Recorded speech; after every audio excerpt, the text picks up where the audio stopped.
ప్రారంభం. వరలక్ష్మి వ్రత కథా ప్రారంభం. నైమిషానికి వచ్చిన సూత పౌరాణికుడు శౌనకాది మహర్షులు అడిగిన మీదట వారికి ఈ వరలక్ష్మి కథను వినిపించినాడు.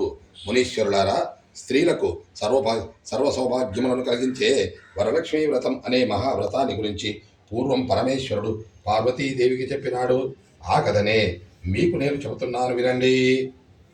ధవళకాంతలతో మెరిసిపోయే వెండి కొండ మీద బంగారు సింహాసనం మీద కూర్చుని ఉన్న పరమేశ్వరుని దగ్గరకు పార్వతి వచ్చి నమస్కరించి, ఓ దేవదేవ, భూలోకంలో ఉండే స్త్రీలు ఏ వ్రతం చేస్తే సర్వ సౌభాగ్యాలు, పుత్ర పౌత్రాదులు, ధనకనక వస్తువులు, సకల ఐశ్వర్యాలు పొందగలుగుతారో అటువంటి వ్రతం ఏదైనా సెలవివ్వండి అని అడిగింది. పరమేశ్వరుడు ఇలా అన్నాడు, ఓ దేవి, స్త్రీలకు సర్వ సౌభాగ్యాలు కలిగించేది వరలక్ష్మి వ్రతం అని ఒకటి ఉన్నది. ఆ వ్రతాన్ని శ్రావణ పూర్ణిమకు వచ్చే శుక్రవారం నాడు చేయాలి. అనగానే పార్వతి, నాథ, ఆ వ్రతాన్ని ఎలా చేయాలి? దాని విధి విధానాలు ఎటువంటివి? ఏ దేవతను పూజించాలి? పూర్వం ఎవరైనా ఈ వ్రతం చేసి ఫలితాన్ని పొందినారా? ఈ సంగతులు అన్నిటినీ వివరంగా చెప్పండి అని అడుగ్గా పరమశివుడు ఇలా చెప్పడం ప్రారంభించాడు. ఓ శైలరాజనందిని, పూర్వం మగధ దేశంలో కుండిన నగరం అని ఒక పట్టణం ఉన్నది. అది ధర్మాత్ములు, పుణ్యాత్ములు అయిన ప్రజలతో నిండి ఐశ్వర్యాలతో తులతూగుతూ ఉన్న పట్టణం అన్నమాట. ఆ నగరంలో ఒక బ్రాహ్మణ కుటుంబం ఉన్నది. ఆ ఇంటికి కోడలుగా వచ్చిన చారుమతి అనే యువతి చాలా ఉత్తమురాలు. ఆమె ప్రతిరోజు ఉదయాన్నే మేల్కొని ఇంటి పనులు చూసుకొని స్నానము చేసి భర్తను దైవంగా భావించి పూజించేది. అత్తమామలకు సకలోపచారాలు చేస్తూ అందరికీ ఇష్టంగా మితంగా మాట్లాడుతూ గృహ కృత్యాలు చేసుకుంటూ ఉండేది. ఇంటిలోని వారి చేతనే కాక ఊరిలోని వారి చేత కూడా మంచి ప్రశంసలు పొందింది.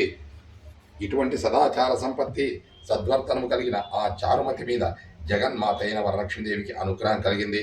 ఆమె ఒకనాటి కలలో ప్రత్యక్షమై, చారుమతి, నేను వరలక్ష్మీదేవిని, నీ సద్గుణాలను చూసి సంతోషించి నిన్ను అనుగ్రహించాలని వచ్చాను అని సెలవిచ్చింది.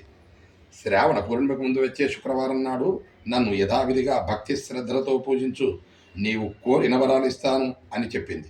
చారుమతి చాలా ఆనందించి కలలోనే వరలక్ష్మీదేవికి ప్రదక్షిణ నమస్కారాలు చేసి, నమస్తే సర్వలోకానాం జనన్యై పుణ్యమూర్తయే శరణ్యే త్రిజగద్వంద్వే విష్ణు వక్షస్థలాలయే అని స్తుతించి, ఓ తల్లి, నీ కటాక్షం కలిగినట్లయితే ప్రజలు ధన్యులవుతారు, విద్వాంసులవుతారు, సంపన్నులవుతారు. నేను పూర్వజన్మలో చేసుకున్న పుణ్యం వల్లనే ఇలా నీ దర్శనం లభించింది. నీ ఆజ్ఞ ప్రకారమే నేను శ్రావణ శుక్రవారం నాడు పూజ చేస్తాను అని చెప్పగా వరలక్ష్మి చాలా సంతోషించి ఆమెను దీవించి అదృశ్యరాలైంది. చారుమతి వెంటనే మేల్కొని ఇంట్లో అన్ని వైపులా చూసింది. వరలక్ష్మీదేవి ఎక్కడా కనబడలేదు. ఓహో, నేను కలగన్నాను కాబోలు, కలలో కూడా నా మీద దేవి ఎంత దయ చూపించింది అని ఆశ్చర్యపడుతూ భర్తను లేపి ఆయనకు, అత్తమామలకు చెప్పగా వారు చాలా ఆనందించి, ఇలాంటి స్వప్నం రావడం శుభ సూచకమని, సాధు స్వభావం గలవారికి కానీ అలాంటి అదృష్టం పట్టదని అభినందించి శ్రావణ పూర్ణిమకు ముందు వచ్చే శుక్రవారం నాడు తప్పక వరలక్ష్మికి పూజ చేయవలసిందని చెప్పారు. చారుమతికి వచ్చిన స్వప్నం గురించి ఊరిలోని వారందరికీ తెలిసింది. స్త్రీలంతా శ్రావణ శుక్రవారం నాడు చారుమతితో కలిసి వరలక్ష్మి పూజ చేయాలనే ఉత్సాహంతో ఆ పండుగ రోజు కోసం ఎదురు చూస్తున్నారు. శ్రావణ మాసం వచ్చింది, పూర్ణిమ ముందు శుక్రవారం వచ్చింది. ఆనాటి ఉదయమే నగరంలోని స్త్రీలంతా అభ్యంగన స్నానాదులు చేసి పట్టు చీరలు కట్టుకొని పూజా ద్రవ్యాలతో చారుమతి ఇంటికి వచ్చినారు. చారుమతి అప్పటికే అభ్యంగన స్నానాది కృత్యాలన్నీ పూర్తి చేసుకొని సిద్ధంగా ఉన్నారు. స్త్రీలందరూ చారుమతితో కలిసి పూజాగృహాన్ని గోమయంతో అలికి ముగ్గులు పెట్టి అలంకరించి ఒక పెద్ద పీట వేసి దాని మీద ఒక వస్త్రం పరిచి బియ్యం పోసి మండపం ఏర్పరిచి కలశం పెట్టి పంచపల్లవాలను దానిలో ఉంచి ఆ కలశంలో వరలక్ష్మీదేవిని ఆవాహన చేసి భక్తి శ్రద్ధలతో ధ్యాన వాహనాది షోడశోపచార పూజలు చేసి నానావిధ ఫలములు భక్ష్యభోజ్యములు నివేదన చేసి నీరాజన మంత్ర పుష్పాలు సమర్పించి 9 గ్రంథులు గల తోరాలను కుడి చేతికి కట్టుకొని వరలక్ష్మీదేవికి మొదటి ప్రదక్షిణం చేశారు. ఆ స్త్రీలందరి కాళ్ళ నుండి గల్లు అనే శబ్దం వినిపించింది. చూసుకోగానే కాళ్లకు అందెలు కనిపించాయి.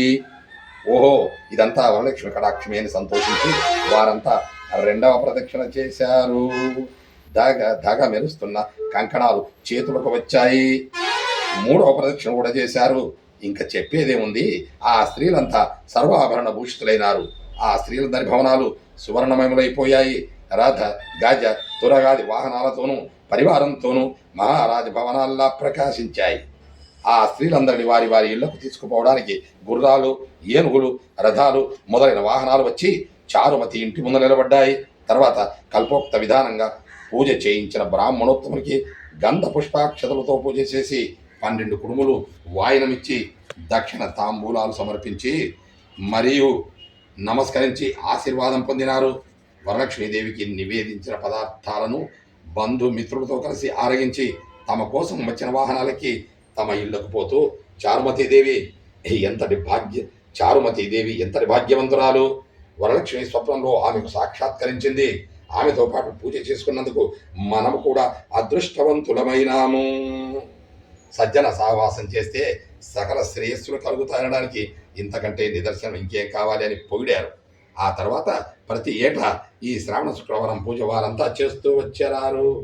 ఆ సాంప్రదాయమే తరతరాల నుండి సంక్రమించి ఈనాటి వరకు వచ్చింది. ఓ పార్వతి, ఉత్తమమైన వరలక్ష్మి వ్రతాన్ని అన్ని వర్ణాల వారు ఆచరించవచ్చు. ఆచరించిన వారికి ఈ వరలక్ష్మీదేవి సకల ఐశ్వర్యాలను ప్రసాదిస్తుంది. ఈ వరలక్ష్మి వ్రత కథను వినేవారు, చెప్పేవారికి కూడా ఆ జగన్మాత సర్వ వాంఛలను సిద్ధింపజేసి ఆయురారోగ్య భోగ భాగ్యవంతుల్ని చేసి అనుగ్రహిస్తుంది. ఈ వరలక్ష్మి వ్రత కథ సమాప్తం.